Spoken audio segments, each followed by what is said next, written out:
Hey you guys, Esikhomesteddah Homesteader here. All right, you guys, it's that time of the year. Fall crops, brassicas.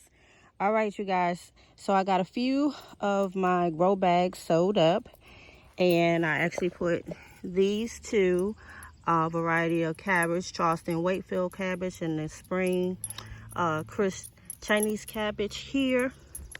And I did the Chunchuda kale here in this grow bag, and this will be my first time growing this kale, and the 1,000 head kale, and I'm excited to grow this one because this is the first time growing this one.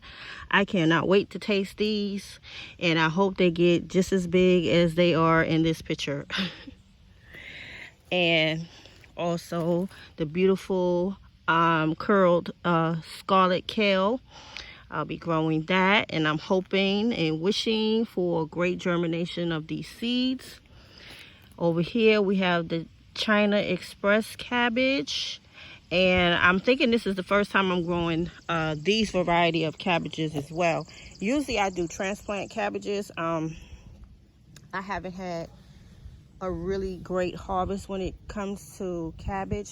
Last season it was pretty good, but not that great, so I'm shooting for great. All right, you guys, so this is what I am growing on my left side of my purple bag grow area, and I'm going to be sowing some more brassicas as well. All of my collards, the Georgia, the Yates, the what is the other one called? Georgia, Yates, and I forgot the name of the other one, but I'll get it. It'll come to me after a while. But you definitely can feel the spring coming in the air. Our mornings are becoming much cooler, probably about 68 to 70 degrees. So that's a great sign that the fall is right around the corner. Also the breeze, we're starting to get a breeze, and fog in the morning. That is another sign that fall is around the corner.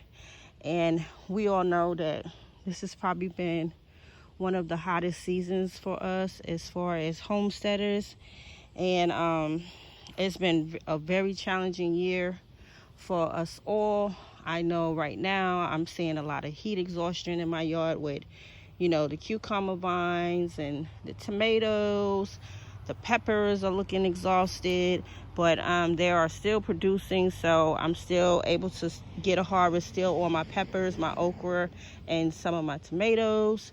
And so that's what's looking good. I still have to finish harvesting watermelon. I probably got about 8 still laying around out here, and then I have to get to cleaning up these raised beds, these buckets, to get ready for my new garden transformation. I have a lot of great new ideas that I want to be doing this come this fall, going into next year's spring 2023.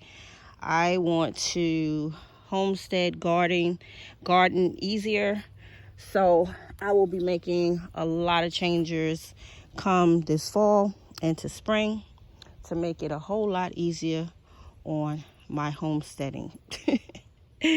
All right, you guys, so this is Esikhomesteddah Homesteader. Thank you guys for tuning in, and Essie will see you on the next video. I talk to you guys real soon. Peace.